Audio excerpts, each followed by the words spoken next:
afternoon, sir. Very good afternoon, madam. Before proceeding to our today's session, I would like to give a warm welcome to Professor Amrutbhai Bharwad, sir. Sir is a professor at Department of Education, School of Psychology, Education and Psychology, Gujarat University. Today, in this last session of 1 year of transformative reforms under National Education Policy 2020, Sir will be delivering the lecture on equity and inclusion. I heartily welcome you on behalf of KCG, sir. I would like to request you to give your session. I welcome to all participants and all KCG members. Today, my topic is equity and inclusion.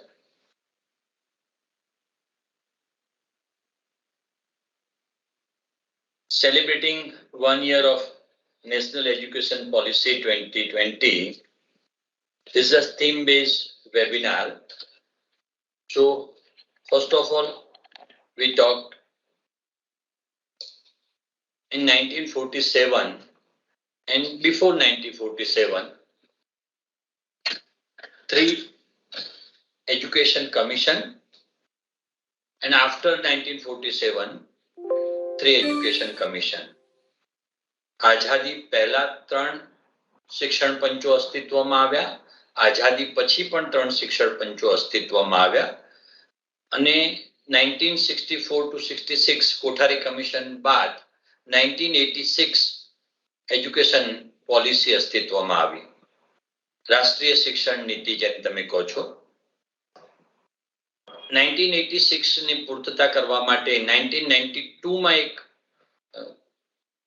શિક્ષણ સમિતિ અસ્તિત્વમાં આવી અને ત્યાર પછી 2000 ની સાલમાં knowledge commission અસ્તિત્વમાં આવ્યું. એનો સૈદ્ધાંતિક સ્વીકાર થયો અને કમિશનનો સ્વીકાર ન થઈ શક્યો અને ત્યાર પછી 2020 એટલે 2016 થી શરૂ કરીને 2016 થી શરૂ કરીને 2020 સુધીમાં જે નેશનલ એજ્યુકેશન પોલિસી એટલે 1986 માં NPE અને 2020 માં NEP નેશનલ એજ્યુકેશન પોલિસી અસ્તિત્વમાં આવી. આ જે શિક્ષણ નીતિ છે એનો મૂળ આશય એટલે શિક્ષણ એક જાહેર સેવા છે. ગુણવત્તાયુક્ત શિક્ષણ મેળવવું એ ડેમોક્રેસીમાં દરેક બાળકનો મૂળભૂત અધિકાર છે. એને ધ્યાનમાં રાખીને આ શિક્ષણ નીતિનું દર્શન જો એક સેન્ટેન્સમાં કહેવું હોય તો એવું કહી શકાય કે રાષ્ટ્રીય શિક્ષણ નીતિ ભારતના વિદ્યાર્થીઓમાં ભારતીય હોવાની એક ઊંડા ગૌરવની ભાવના કેળવવા માંગે છે. હું ભારતીય છું એવું એક ઊંડું ગૌરવ થાય જો આ પ્રકારે શિક્ષણ લેવામાં આવ્યું હોય તો એવા એક હેતુસર આ શિક્ષણ નીતિ અમલમાં આવી હોય એવું ક્યાંક દેખાય છે અને એ આપણા બધાની સામે જે મુદ્દા મુકાશે એ મુદ્દા આપણે એક પછી એક જાહેર કરતા જઈશું, એની વાત પણ કરતા જઈશું. એમાં મારા ભાગે જે મુદ્દો આવ્યો છે એ ઇક્વિટી એન્ડ ઇન્ક્લુઝન. આમ તો મેડમે કહ્યું એમ આ છેલ્લું લેક્ચર છે. This is a last lecture today's અને વેબિનારનું પણ છેલ્લું લેક્ચર છે. પણ છતાં થોડીક આપણે 2 વે પ્રક્રિયા કરી દઈશું. તમે પણ થોડા પ્રશ્નો મને મારી સાથે પ્રશ્નો કરવા માટે શેર કરવા માટે થોડો સમય પણ તમને આપીશું જેથી આપણે નેશનલ એજ્યુકેશન પોલિસીના આ મુદ્દાને સમજવાનો એક પ્રયત્ન આપણે બધા ભેગા થઈને કરીએ. આમ તો ઇક્વિટીનો અર્થ સાદો અર્થ એવો થાય છે કે એક સરખા લક્ષ્યો સુધી પહોંચવા માટે તમામ જરૂરી વ્યક્તિગત સોર્સની જે જોગવાઈ કરવી એને સમાન શિક્ષણ કહેવાય. ખાલી સમાનના અર્થમાં હું કહું છું, ઇક્વિટીના અર્થમાં કહું છું કે એક સરખા લક્ષ્યો સુધી પહોંચવા માટે એક સરખા લક્ષ્યો આપણા કયા લક્ષ્યો એક સરખા છે? જ્ઞાન, મૂલ્ય અને મનોવલણો, નોલેજ, વેલ્યુ એન્ડ સાયકોલોજીકલ આસ્પેક્ટથી જે આપણે મનોવલણ કહીએ છીએ એને સામાન્ય રીતે આ બધી જ બાબતો સાતત્યપૂર્ણ, વિશ્વ બંધુત્વ અને સંવેદનશીલતાના સ્વરૂપમાં આ મુદ્દાઓને આપણે પ્રતિબદ્ધ થઈ અને શિક્ષણ મેળવીએ એવા શિક્ષણને સમાન શિક્ષણમાં આપણે ગણતરી કરીશું. એટલે કે એક સરખી રીતે લક્ષ્ય સુધી પહોંચવા માટે તમામ જરૂરી વ્યક્તિગત સોર્સ એટલે સમાન સોર્સની વાત નથી, અહીંયા વ્યક્તિગત સોર્સની જોગવાઈ કરવી એને સમાનતાના સ્વરૂપમાં આપણે જોઈશું. અને બીજો શબ્દ છે એ ઇન્ક્લુઝન.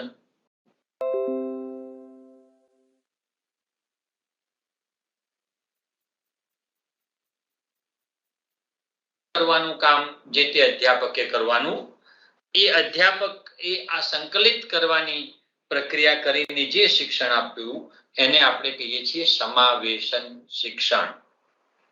આવું શિક્ષણ કોણ આપી શકે? સમાવેશન વાળું શિક્ષણ કોણ આપી શકે? તો સામાન્ય રીતે સંવેદનશીલ ટીચર હોય એ આને વધારે સારી રીતે મૂકી શકે. કારણ કે કોઈ પણ વિદ્યાર્થીને ઇક્વિટી એન્ડ ઇન્ક્લુઝન એજ્યુકેશન માટે એની જિજ્ઞાસા વૃત્તિ અને એની કલ્પના શક્તિ, વિદ્યાર્થીની જિજ્ઞાસા વૃત્તિ અને કલ્પના શક્તિ, આ બંને મૂલ્યોને પ્રોત્સાહિત કરવાના છે. જિજ્ઞાસા વૃત્તિને પણ પ્રોત્સાહિત કરવી છે, કારણ કે સામાન્ય શિક્ષણ લેતા બાળકો એટલે કે જેનો બુદ્ધિઆંક અથવા તો કોઈ પણ પ્રકારની ખામી નથી, બુદ્ધિઆંક પણ સારો છે અને ખામી પણ નથી, વિદ્યાર્થીમાં કોઈ પણ પ્રકારની ખામી નથી, એવા વિદ્યાર્થીઓ અને ખામી વાળા વિદ્યાર્થીઓ આ બંનેને ભેગા કરવાના છે. એટલે બંનેની જિજ્ઞાસા વૃત્તિ અને કલ્પના શક્તિને સંકલિત કરવાની છે, જેમાં વિદ્યાર્થી રસ, ક્ષમતા અને બાળક આ ત્રણ બાબતોને સાંકળીને શિક્ષણ આપવાનું થાય. જે શિક્ષણ સર્જનાત્મક હોય, જિજ્ઞાસા વૃત્તિ વાળું હોય, પ્રતિબદ્ધતાપૂર્ણ હોય, જીવન જીવવાની પ્રેરણા આપતું હોય, એવું શિક્ષણ આપવા માટે આપણે ઉચ્ચ શિક્ષણમાં સમાનતા અને સમાવેશન શિક્ષણનો સમાવેશ આ પોલિસીમાં કરવામાં આવ્યો છે.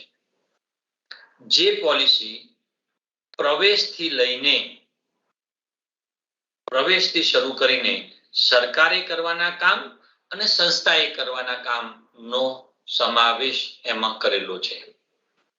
એટલે જુઓ, સામાન્ય રીતે આપણે વારંવાર ગુણવત્તાયુક્ત શિક્ષણ એવા શબ્દનો ઉપયોગ કરીએ છીએ. ગુણવત્તા એ સીધી રીતે મેનેજમેન્ટનો શબ્દ છે, કારણ કે ક્વોલિટી એ કોઈ એક બાબત સાથે, કારણ કે સંદર્ભમાં માપવામાં આવે. ક્વોલિટી હંમેશા સંદર્ભમાં હોય અને મેનેજમેન્ટનો શબ્દ છે. પણ છતાંય આપણે અહીંયા વિદ્યાર્થી અને શિક્ષક બંને માટે આપણે ક્વોલિટી શબ્દ વાપરીએ છીએ. એટલે ગુણવત્તાયુક્ત ઉચ્ચ શિક્ષણમાં પ્રવેશ એ એવી શક્યતાઓની વિશાળ શ્રેણી છે કે જેમાં કોઈ પણ વ્યક્તિઓ કે કોઈ પણ સમુદાયો, આ બંને વ્યક્તિ કે સમુદાય બંનેને એનો ગેરલાભના ચક્રમાંથી નીકાળવા માટે પ્રોત્સાહિત કરવો પડે અને એ કોઈક કારણોસર વ્યક્તિઓને ગુણવત્તાયુક્ત ઉચ્ચ શિક્ષણની તકો ઉપલબ્ધ કરાવવી, એની અગ્રિમતા આપવા માટે આપણે આ પોલિસીમાં વિગતે ચર્ચા કરી છે, જેને આપણે વંચિતોનું શિક્ષણ એવા શબ્દોથી ઓળખીએ છીએ. શું આની આવશ્યકતા શું ઊભી થઈ? શા માટે આ ગતિશીલતા અને શિક્ષણ પ્રણાલીમાં આ વંચિતો બાકાત રાખવા માટેના જે કારણો છે એ શાળા કક્ષાએ અથવા ઉચ્ચ શિક્ષણ કક્ષાએ એ સામાન્ય શું છે, ક્યાં એની સમાનતા અને સમાવેશનનો સામાન્ય અભિગમ શાળા અને ઉચ્ચ શિક્ષણમાં હોવો આવશ્યક છે, એ કઈ બાબતોમાં? તો સાતત્યપૂર્ણ સુધારાની ખાતરી કરવા માટેના તબક્કાઓ જે છે, જેમાં સાતત્ય હોવું જોઈએ, ઉચ્ચ શિક્ષણમાં સમાનતા અને સમાવેશી શિક્ષણમાં ધ્યેયોને પહોંચી વળવા માટે લોકો સાથે મળીને શાળા શિક્ષણ માટેની નીતિગત પહેલ કરવી જરૂરી છે, એ એની આવશ્યકતા છે. નીતિગત પહેલ કરવી એ એની આવશ્યકતા છે. એટલા માટે આ શિક્ષણને સ્પેશિયલ એક નવું પ્રકરણ આપીને આપણી સામે મૂકવામાં આવ્યું છે. સામાન્ય રીતે ઉચ્ચ શિક્ષણમાં બાકાત રખાયેલા જે પાસાઓ છે, એટલે કે કયા નોંધપાત્ર પાસાઓ એવા છે કે જેમાં વધુ તીવ્ર હોય કે અભાવ જોવા મળે, બાળકોમાં એ કઈ બાબતોનો અભાવ છે, જે અભાવોને પહોંચી વળવાનું છે. તો જે અભાવ છે એ શૈક્ષણિક તકોમાં જ્ઞાનનો અભાવ, ઉચ્ચ શિક્ષણ પ્રાપ્ત કરવાની તકનો આર્થિક ખર્ચ,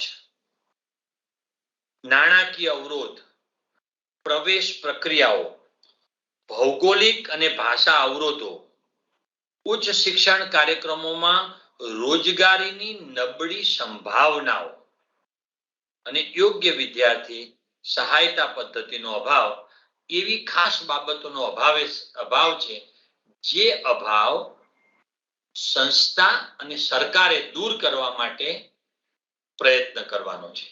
કે જુદા જુદા ઇન્સ્ટિટ્યૂટો અને સરકાર આ બંને ભેગા મળીને આ અભાવને કઈ રીતે દૂર કરી શકે, સરકાર અને સંસ્થાએ કયા કામ કરવાના છે કે જેથી આ અભાવમાંથી દૂર થાય, એટલે કે વંચિતોનું શિક્ષણ આપણે કઈ રીતે મેળવી શકીએ. જે વંચિત છે તમે જાણો છો, કારણ કે એક પ્રકરણ એવું પણ તમે જોયું હશે, early childhood care and education, જેને કહીએ છીએ આપણે પ્રારંભિક બાળ સંભાળ અને શિક્ષણ. પ્રારંભિક બાળ સંભાળ અને શિક્ષણ એવું એક શિક્ષણ છે જે લગભગ 1 થી 3 એટલે પહેલું જ પ્રકરણ એનું હતું, જે પ્રકરણમાં તમે વિગતે આખી ચર્ચા જોઈ હશે. અહીંયા મારે તમારી એક બે બાબત યાદ કરાવી છે. અસમાનતા જે છે એ ક્યાં છે, કઈ બાબતોમાં અસમાનતા છે, અથવા તો કઈ બાબતોમાં અસમાનતા હોવાના કારણે વંચિતોના શિક્ષણની જરૂર પડી, એમાં સરકારે કરવાના કામો અને કેવી રીતે. તો પહેલું એવું છે, સામાજિક અને આર્થિક રીતે વંચિત જૂથો નક્કી કરવાના થાય. સામાજિક સોશિયલ રીતે વંચિત હોય એને પણ સરકારે કેવા કામો કરવાના છે અને સંસ્થાએ કયા કામ કરવાના છે. એટલે કે સામાજિક અને આર્થિક, સોશિયલ એન્ડ ઇકોનોમિકલ, આ બંને રીતે જે લોકો દૂર છે.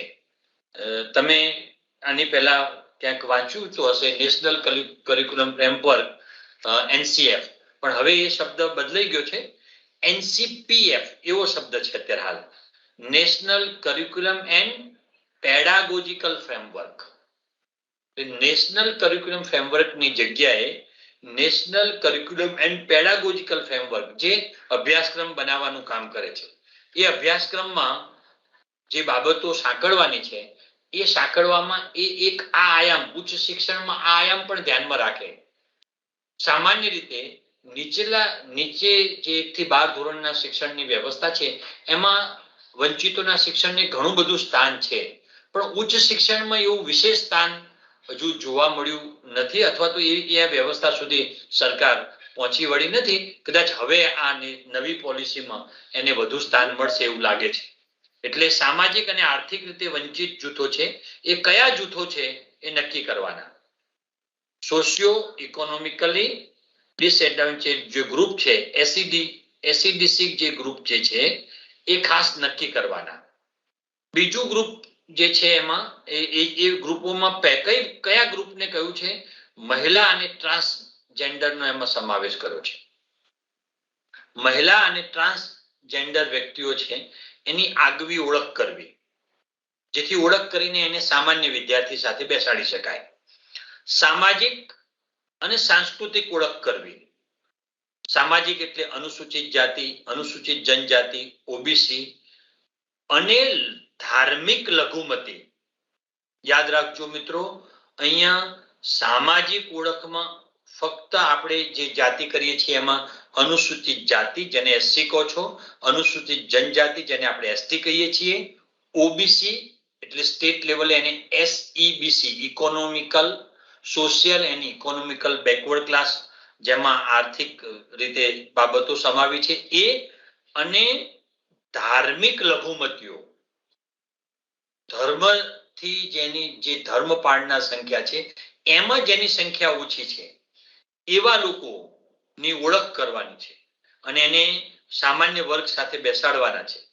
ભૌગોલિક ઓળખ કરવાની છે એટલે કે ગામડાના વિદ્યાર્થીઓ, નાના શહેરના વિદ્યાર્થીઓ અને મહત્વાકાંક્ષી જિલ્લાઓ. ગામડાના વિદ્યાર્થીઓ, શહેરના વિદ્યાર્થીઓ અને મહત્વાકાંક્ષી જિલ્લાઓની ઓળખ પણ આપણે કરવાની છે. એટલે કે ગામડાના વિદ્યાર્થીઓ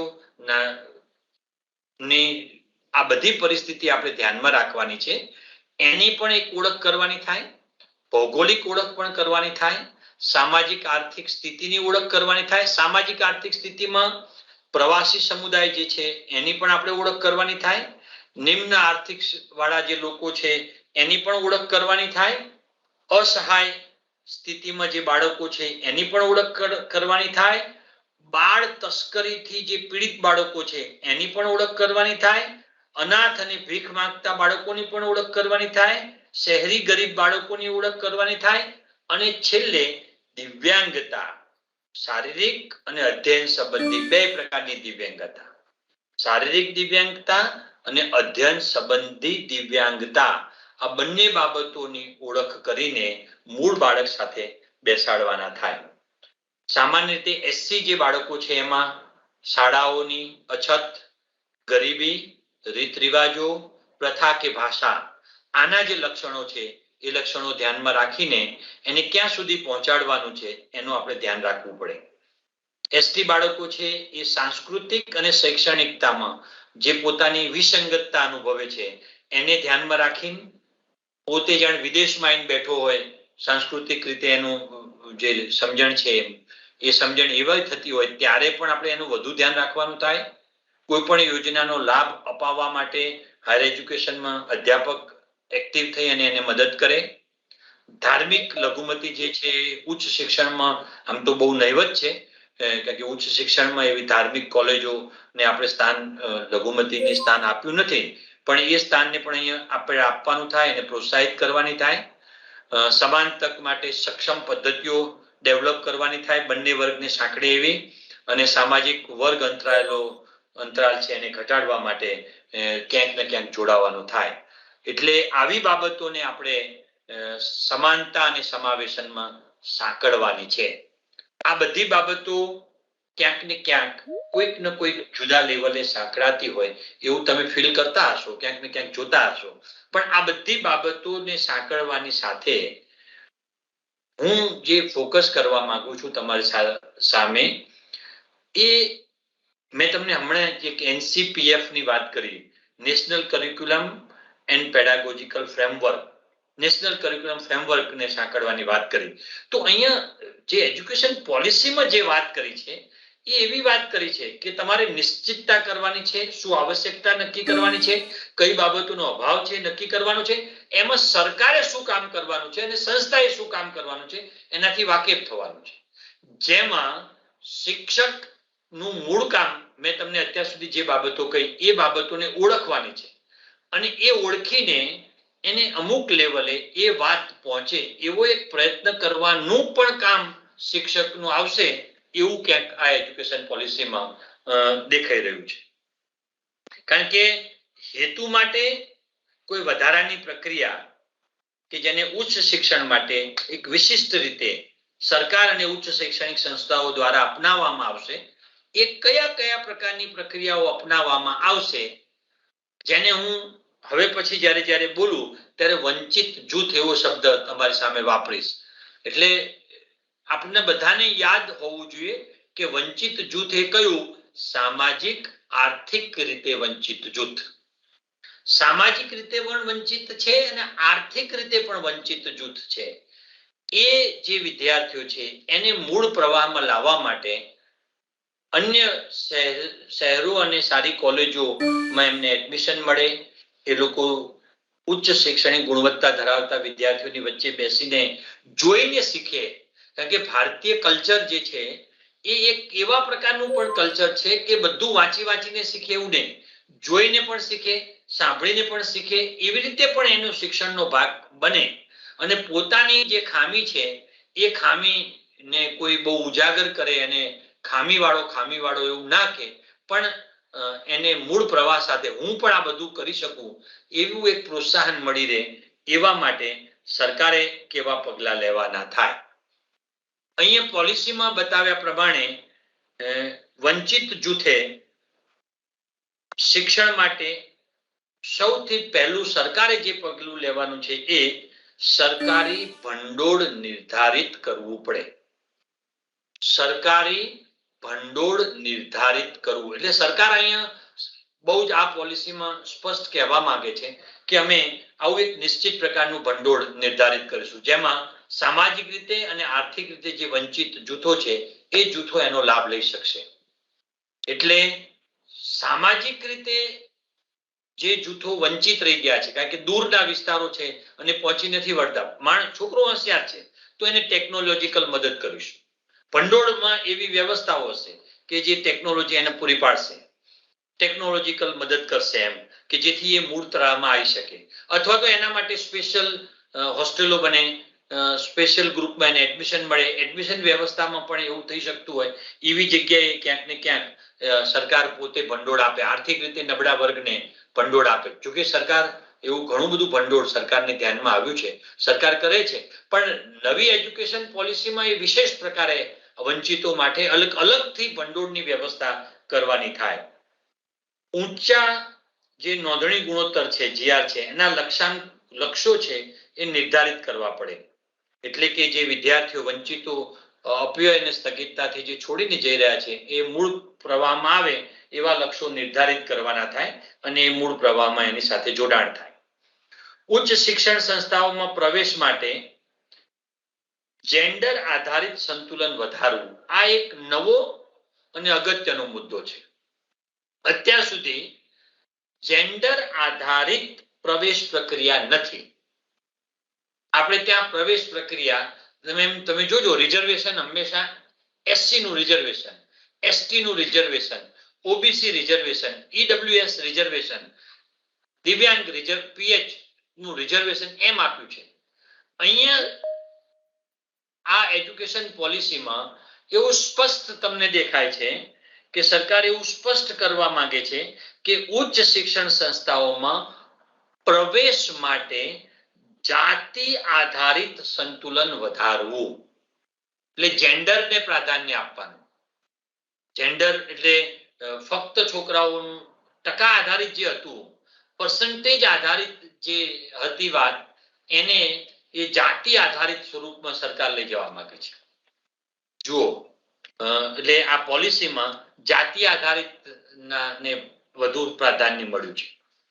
ત્યાર પછી સરકારે જે બીજું કામ કરવાનું છે એ આવું છે, મહત્વાકાંક્ષી જિલ્લાઓ જેને કીધા છે જેમાં વિશેષમાં વધુ ઉચ્ચ ગુણવત્તાવાળા ઉચ્ચ શિક્ષણ સંસ્થાઓની સ્થાપના કરીને મોટી સંખ્યામાં વંચિતોનું જિત શિક્ષણ ઝોનમાં પહોંચે.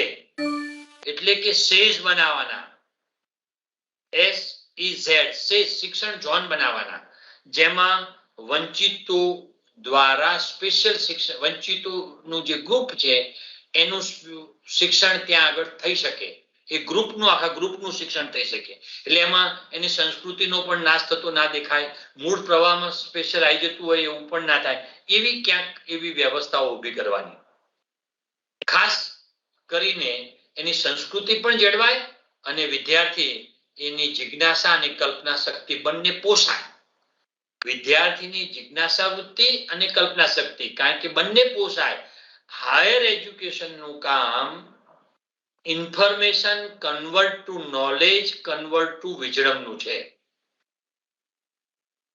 ફરીથી હું વાત મૂકું છું, હાયર એટલે ઉચ્ચ શૈક્ષણિક સંસ્થાઓનું કામ માહિતીને જ્ઞાનમાં રૂપાંતર કરીને ડાપણપૂર્વક ઉપયોગ કરવાનું છે.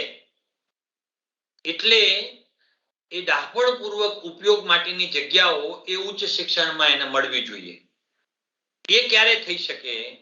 કારણ કે માહિતી જે એની પાસે હોય એનું જ્ઞાનમાં રૂપાંતરિત કરવાનું અને એનો ડાપણપૂર્વક ઉપયોગ કરવાનો. એટલે information convert to knowledge, knowledge convert to wisdom. આ હાયર એજ્યુકેશનનો મોટો થાય છે, ઉચ્ચ શિક્ષણનો આ મોટો થાય છે. અને એ મોટાને પહોંચી વળવા માટે ક્યાંક સેજ ઊભા કરવાના, વંચિત જૂથો માટેના સેજ, વંચિત એટલે સામાજિક અને આર્થિક બંને રીતે જે વંચિતો છે તે, એટલે કલ્ચરની રીતે જે મૂળ પ્રવાહમાં નથી આવવા માંગતા, સંસ્કૃતિને જાળવવાના હેતુસર મૂળ પ્રવાહમાં નથી આવવા માંગતા, અથવા પોતે એ છોડવા નથી માંગતા, એવા જે ગ્રુપ છે એ ગ્રુપો માટે ખાસ પ્રકારના સેજ ઊભા કરવા, જેને શિક્ષણના ઝોન કહીએ આપણે, એ શિક્ષણના ઝોન ની પહોંચ એ વધારવી, એવો એક પણ સરકારે એવું પણ કામ સરકારના ભાગે કરવાનું થાય. ત્યાર પછી સરકારે એક બીજું કામ કરવાનું છે. એ સરકાર આ પોલિસી અંતર્ગત એવું કામ કરવા માંગે છે કે ભારતીય ભાષામાં, એટલે કે સ્થાનિક ભાષાઓમાં, ભારતીય ભાષા અથવા તો સ્થાનિક ભાષા એટલે લોકલ લેંગ્વેજ અથવા દ્વિભાષીય ઉચ્ચ ગુણવત્તાવાળી ઉચ્ચ શૈક્ષણિક સંસ્થાઓમાં વિકાસ કરવો અને આવશ્યક સહાય કરવી. અહીંયા દ્વિભાષીય ઉચ્ચ ગુણવત્તાવાળી ઉચ્ચ શૈક્ષણિક સંસ્થાઓ, અહીંયા એક થોડીક દ્વિધા પણ ઉત્પન્ન થાય એવું સ્ટેટમેન્ટ પણ છે, કારણ કે સ્થાનિક ભાષા એ ત્યાં સુધી તો કોઈ પ્રોબ્લેમ નથી. સ્થાનિક ભાષા એટલે ગુજરાતમાં છો તો ગુજરાતી ભાષા, ઉત્તર પ્રદેશમાં છો તો હિન્દી ભાષા, મહારાષ્ટ્રમાં છો તો મરાઠી ભાષા, એ સ્થાનિક ભાષાનો કોઈ પ્રોબ્લેમ નથી. પણ દ્વિભાષી જે છે એટલે બીજી જે એક ભાષા શિક્ષણની છે એ અંગ્રેજી કે હિન્દી અથવા કઈ, જે કારણ કે આપણે ભારતમાં ભારતની એવી સર્વ સ્વીકૃત એક ભાષા હજુ આપણે બનાવી નથી.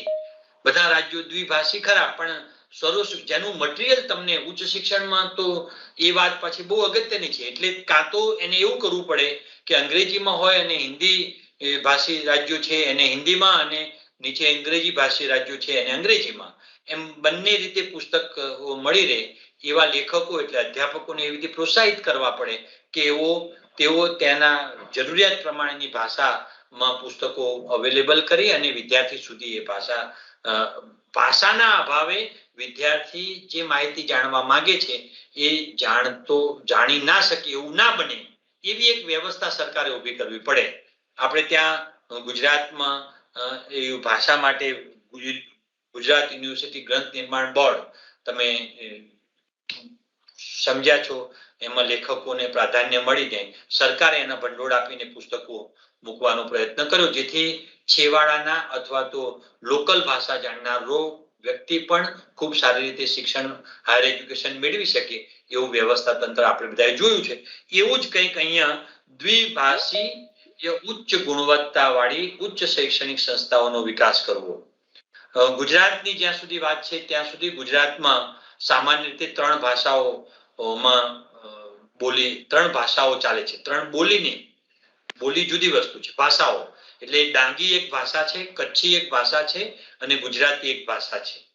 એટલે ત્રણ ભાષાઓ અવેલેબલ છે ગુજરાતમાં. નીચલા ધોરણોમાં કદાચ 2 ભાષાઓ સુધી પુસ્તકો હજુ સુધી શક્ય બન્યા છે. મને જ્યાં સુધી ખબર છે ત્યાં સુધી કદાચ ડાંગી ભાષામાં પુસ્તકો નથી, કચ્છી ભાષામાં ક્યાંક પુસ્તકો છે એવું મેં સાંભળ્યું છે. આપ આ બધાથી જો કદાચ વધારે જાણતા હો તો એની વાત આપણે જ્યારે પૂરું કરીએ પહેલા આપ એમાં જોડાજો.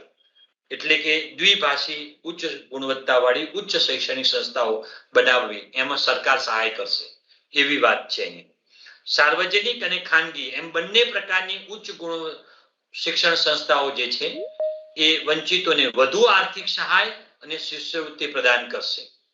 સાર્વજનિક અને ખાનગી એમ બંને પ્રકારની ઉચ્ચ શૈક્ષણિક સંસ્થાઓમાં પબ્લિક ટ્રસ્ટ જે છે, જે અનુદાનિત મેળવી રહેલી છે એવી, અને જેને તમે અત્યાર સુધી ખાનગી સંસ્થાઓ કહો છો, એ બંને પ્રકારની સંસ્થાઓમાં ઉચ્ચ શૈક્ષણિક સંસ્થાઓમાં વંચિતોના જૂથને સરકાર આર્થિક સહાય અને શિષ્યવૃત્તિ બંને આપશે. ત્યાર પછીનો એક મુદ્દો એવો છે કે શિક્ષણની તકો અને શિષ્યવૃત્તિ આ બંને વચ્ચે એક સિંગલ વિન્ડો પણ ઊભી થાય. કદાચ સિંગલ વિન્ડો એટલે વિદ્યાર્થીને મહત્તમ સહાય ક્યાંથી મળે કારણ કે વિદ્યાર્થી જુદા જુદા ક્ષેત્રમાં જુદી જુદી જગ્યાએથી કરે છે, એની જગ્યાએ એને સિંગલ વિન્ડો જો સ્થાન મળે તો એક જ જગ્યાએ એ બધી વાત મૂકે અને એને બધી જ એક જ એપ્લિકેશનમાંથી બધા જ પ્રકારની સહાય મળવા પાત્ર એને થઈ જાય એવી એક સિંગલ વિન્ડો સિસ્ટમ પણ સરકાર અહીંયા ઊભી કરી શકે, એ સરકારની જવાબદારી બને.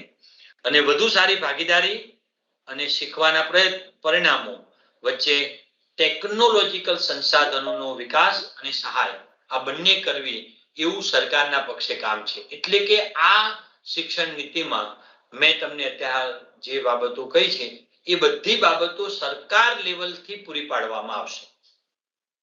જ્યારે સંસ્થા લેવલે કઈ બાબતોનો સમાવેશ કરવાનો છે એ પણ આપણે ધ્યાનમાં રાખવું પડે. સંસ્થાના લેવલે સામાન્ય રીતે ઉચ્ચ શિક્ષણ મેળવવા માટેનો ખર્ચ અને ફી આ બંને ઘટાડવાની, સંસ્થાએ ઉચ્ચ શિક્ષણ મેળવવાનો ખર્ચ અને ફી બંને ઘટાડવાની એવા પગલા શૈક્ષણિક સંસ્થાએ લેવા પડશે.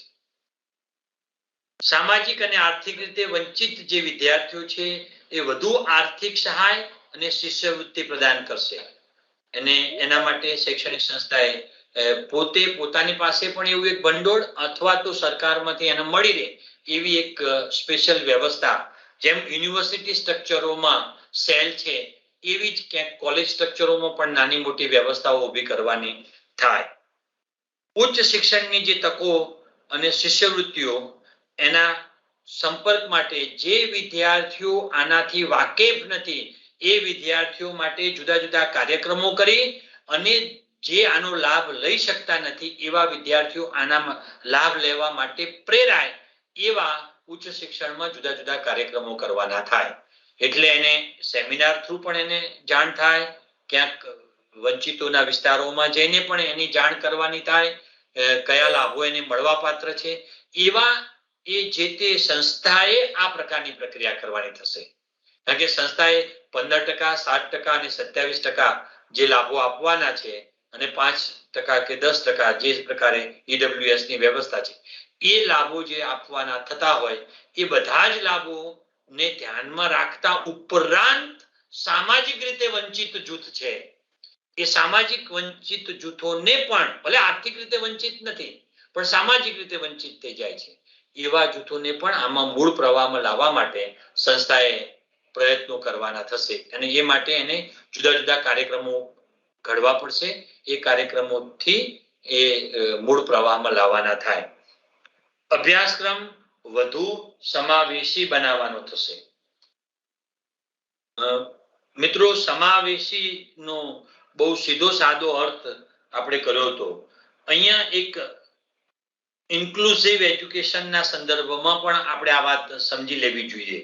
કારણ કે શારીરિક, માનસિક અથવા વર્તન કે અન્ય કોઈ પણ પ્રકારની ક્ષમતા કે અક્ષમતા ને ધ્યાનમાં લીધા સિવાય તમામ પ્રકારના બાળકો હાયર એજ્યુકેશનમાં એક સાથે બેસી શકે, એક જ નજીકની પોતાના ઘરથી નજીકની કોલેજમાં એને એડમિશન મળે, કારણ કે એની ઉંમર અને જરૂરિયાત મુજબ એક સાથે આવવાની વ્યવસ્થાને આપણે સમાવેશી કહીશું. એટલે પ્રવેશ પ્રક્રિયા જે છે એ વધુ સમાવેશી બનાવવી, જેમાં મેં તમને કહ્યું એવી બાબતો એને ધ્યાનમાં રાખવાની થાય. અભ્યાસક્રમ પણ સમાવેશી બનાવવાનો અને પ્રવેશ પ્રક્રિયા પણ સમાવેશી બનાવવાની. ઉચ્ચ શિક્ષણ કાર્યક્રમોમાં રોજગારીની સંભાવનામાં વધારો કરવાનો, બધા જ લોકોને ક્યાંક ને ક્યાંક રોજગારી મળી રહે એવા પ્રયત્નોનું લેવલ એ ઉચ્ચ શિક્ષણ સંસ્થાઓ જ કરે. એટલે પ્લેસમેન્ટ સેલ જે બનાવ્યા છે એ વધુ કાર્યરત થાય, વધુ એમાં સરકારના પ્રયત્નોથી અને સંસ્થાના પ્રયત્નોથી, યુનિવર્સિટી હોય તો યુનિવર્સિટીના પ્રયત્નો, કોલેજ હોય તો કોલેજ એ પોતે પ્રયત્નો કરવાના, અધ્યાપકો અને વિદ્યાર્થીઓમાં સઘન રીતે સંવેદનશીલ રીતે જોડાય એવા એક પ્રયત્નોનું પણ અહીંયા ભારપૂર્વક માળખું રચાય એ માટે આ પોલિસીએ આપણને એક નિર્ધાર આપણી સામે મૂક્યો છે. બધી ઇમારતો અને સુવિધાઓ, ફરીથી બધી ઇમારતો અને સુવિધાઓ વ્હીલચેર દ્વારા પહોંચી શકાય તેવી અને અક્ષમ લોકો માટે અનુકૂળ હોય તેવી ખાતરી કરવી. હાયર એજ્યુકેશનમાં બધી જ જગ્યાએ દિવ્યાંગ વ્યક્તિ પહોંચી જવો જોઈએ અને બધી જ સુવિધાનો એને લાભ મળવો જોઈએ. આ બંને જ બાબતોની ચિંતા કરવાની જવાબદારી એ કોઈ પણ શૈક્ષણિક સંસ્થાની રહેશે, એવો એક ભારપૂર્વક ઉલ્લેખ આ પોલિસીમાં કરવામાં આવ્યો છે.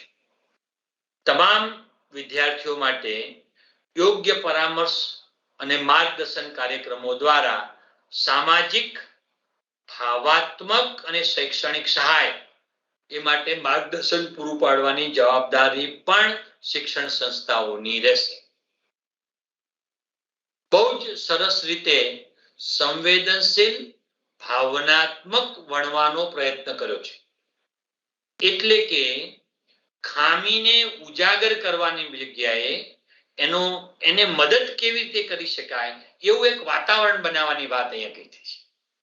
એટલે કે વાતાવરણ, એટમોસ્ફિયર એવું બનાવવાનું છે કે જે એટમોસ્ફિયરના આધારે જે વંચિત જૂથ છે, સામાજિક અને આર્થિક રીતે જે વંચિત જૂથ છે, એ વંચિત જૂથ એ સંસ્થાથી દૂર ના રહે અને સંસ્થાના મૂળ પ્રવાહ સાથે જોડાય એવું વાતાવરણ બનાવવાની જવાબદારી એ શૈક્ષણિક સંસ્થાની રહેશે. એવી રીતે પણ એક ભાર મૂક્યો છે. બધા ભેદભાવ વગરના અને હેરાનગતિ વિરોધી નિયમોનો સખત અમલ કરાવવાનો રહેશે. સરસ સાદા સ્ટેટમેન્ટમાં ઘણી બધી બાબત અહીંયા તમને દેખાશે. બધા ભેદભાવ એટલે જાતિગત, જેન્ડર જે ભેદભાવ હોય એવા, અથવા તો કોઈ ઘર કરી ગયેલા કાયદાકીય રીતે ભેદભાવ નથી રહ્યા પરંતુ ક્યાંક જુદી રીતે ભેદભાવ હોય એવા બધા ભેદભાવ વગરના અને હેરાનગતિ વિરોધી નિયમોને, લો જે છે, કાયદો જે છે, એને સખત રીતે અમલ કરાવવાની જવાબદારી પણ સંસ્થાની રહેશે. સરકારની નહીં, સંસ્થાની. તમે જુઓ, નિયમ બનાવવાનું કામ સરકાર કરશે પણ એના અમલીકરણની જવાબદારી એ સંસ્થાની રહેશે. એટલે સંસ્થાએ કોઈ પણ રીતે જે ફરિયાદ આવે એ ફરિયાદને બહુ જ સંવેદનશીલ બનીને એને લેવાની રહેશે. છેલ્લે જે બાબત જે મારે તમને કહેવી છે, કારણ કે સંસ્થાકીય વિકાસ એ આયોજન વિકસિત કરીને વંચિત જૂથ તરફની જે ભાગીદારીના વધારાના પર જે કાર્યવાહી માટે છે એમાં વિશિષ્ટ યોજનાઓનો વિકાસ કરવો.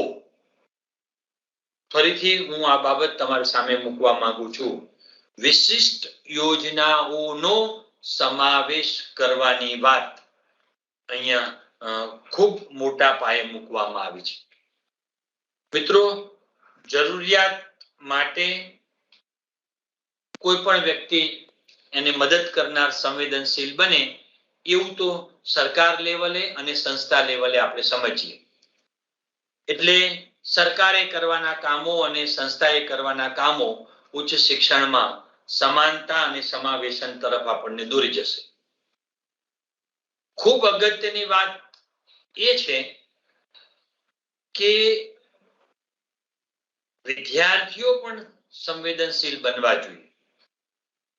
અહીંયા પોલિસીમાં બહુ જ અગત્યની બાબત એમને અગાઉના પ્રકરણમાં પણ એ વાત મૂકી છે, સમાનતા અને સમાવેશનના શિક્ષણ સંદર્ભે જ મૂકી છે કે આ જે શિક્ષણ પ્રણાલી છે એના દ્વારા, આ એજ્યુકેશન સિસ્ટમ દ્વારા ઉચ્ચ શિક્ષણમાં સમાનતા અને સમાવેશની મદદથી વિદ્યાર્થીઓને સંવેદનશીલ બનાવવામાં આવે. જે માટેની પ્રક્રિયા, કઈ પ્રક્રિયા?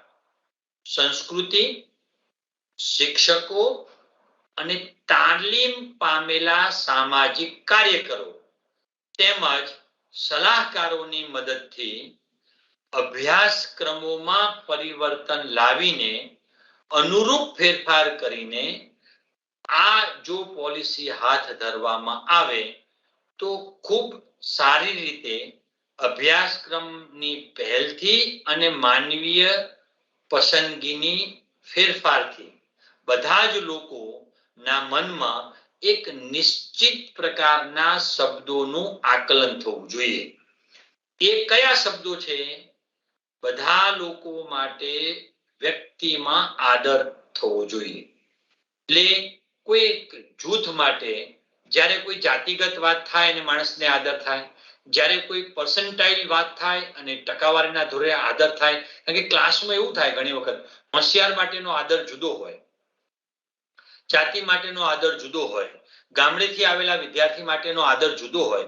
એ બધાથી પરે થવાની આવા ઘણા બધા પ્રકારના આયામો તમે જુઓ, એમાં બધા જ લોકો માટે સમાન આદર, સમાન સહાનુભૂતિ, સમાન સહિષ્ણુતા, સમાન માનવ અધિકાર, જાતિગત સમાનતા, વૈશ્વિક નાગરિકતા, સમાવિષ્ટ અને સમાનતા એ મુખ્ય બાબત બને એવી રીતે આ બધું લાગુ કરવામાં આવે તો ક્યાંક ને ક્યાંક સંસ્કૃતિઓ, ધર્મ, ભાષાઓ, જાતીય ઓળખ આ વગેરે માહિતી આપીને આપણે વિદ્યાર્થીને સંવેદનશીલતા દાખવવામાં અને એની સમજ આપવામાં વિવિધતા, વિદ્યાર્થીની વિવિધતા અપનાવવામાં અને રૂઢિગત વિચારસરણીને દૂર કરવામાં અભ્યાસક્રમની રીતે અને પૂરી પાડવાની સંવેદનશીલતા અને સામગ્રી પૂરી પાડવાની રીતે ક્યાંક વિશાળ સમુદાયમાં એક સમરૂપતા લાવવાના પ્રયત્નો હાથ ધરવાનું કામ એ સરકારના લેવલે અને સંસ્થાના લેવલે કરવાનું થશે. એટલે કે ઉચ્ચ શિક્ષણમાં સમાનતા લાવવા માટે મૂલ્યો એ ખૂબ મોટો ફાળો આપશે. અને આ મૂલ્યો કયા હશે? તો સમાન આદર ભાવ, સમાન સહાનુભૂતિ, સમાન સહિષ્ણુતા, સમાન માનવ અધિકાર, સમાન જાતિગત સમાનતા, સમાન વૈશ્વિક નાગરિકતા, સમાવિષ્ટતા અને સમાનતા આ બંને બાબતો સરકાર લેવલે અને સંસ્થા લેવલે જો જાળવણી ઊભી થાય તો સમાનતા અને સમાવેશનનો જે એજ્યુકેશન સિસ્ટમમાં વાત થઈ છે એનો તબક્કાવાર આપણે સ્વીકાર કરીને સારી રીતે મૂકવામાં સફળ થઈએ. મને લગભગ 1 કલાક આ વાત રજૂ કરવા માટેની કહી હતી. 10 મિનિટ માટે આપણે પ્રશ્નો માટે આ ફોરમને ખુલ્લું મૂકવાનું છે.